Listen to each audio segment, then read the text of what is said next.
C'est donc un nouvel épisode dont la guerre au sommet de Tropic FM. La radio francilienne est au cœur d'un affrontement depuis 3 ans entre son gérant Stéphane Mouangué et son fondateur Claude Issiard. Ce dernier vient de débuter une grève de la faim.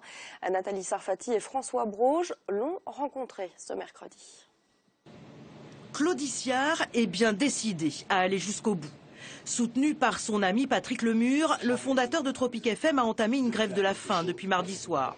Après avoir occupé les locaux, il se retrouve devant l'entrée de la radio. J'ai été à l'intérieur, la police d'ailleurs m'a fait rentrer à l'intérieur et d'autres policiers sont venus, m'ont dit oui mais non mais la personne vous accueille, enfin bon bref.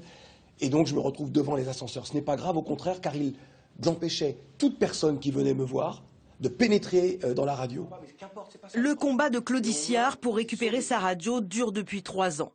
Il veut récupérer la gérance de Tropic FM qu'il avait temporairement laissé en 2011 pour assumer le poste de délégué ministériel à l'égalité des chances pour les Français de l'outre-mer.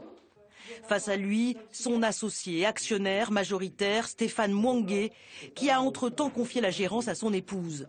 Depuis, les deux hommes s'affrontent devant les tribunaux, mais les procédures sont longues, trop longues pour Claude Issiard.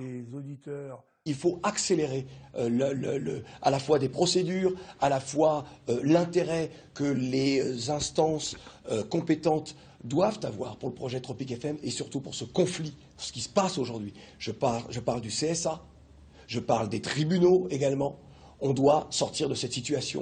Outre ce conflit d'actionnaires, Claude Issiard estime que le cahier des charges n'est plus respecté. Tropic FM n'aurait plus rien d'une radio de l'outre-mer. Une accusation réfutée par Stéphane Mouangué, joint par téléphone. On a reproduit le même cahier des charges au niveau du CSA. On a déjà été entendu et convoqué par le cahier des charges suite à ces accusations. Et le Conseil supérieur a constaté que la radio respectait ses engagements et les auditeurs peuvent même constater que c'est la même chose depuis 2011.